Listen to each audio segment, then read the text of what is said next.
নমস্কার বন্ধুরা, কেমন আছো তোমরা? সবাই নিশ্চয়ই ভালো আছো। তো আমার গোসাই বাড়ির জন্মাষ্টমীর দিনকে আমি গেছিলাম। তোমাদের তো আমি ভিডিও তো দিতে পারছি না, কারণ খুব ব্যস্ত আছি পুজো নিয়ে। তো জন্মাষ্টমীর পুজো বলে কথা, আমাদের নন্দলালা দেখো বিভিন্ন ধরনের ভোগ দেওয়া হয়েছিল, আর সঙ্গে রাতে গানও হয়েছিল। তোমাদের ভালো লাগে?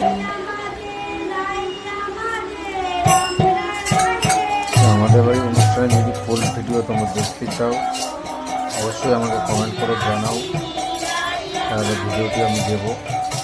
বন্ধুরা,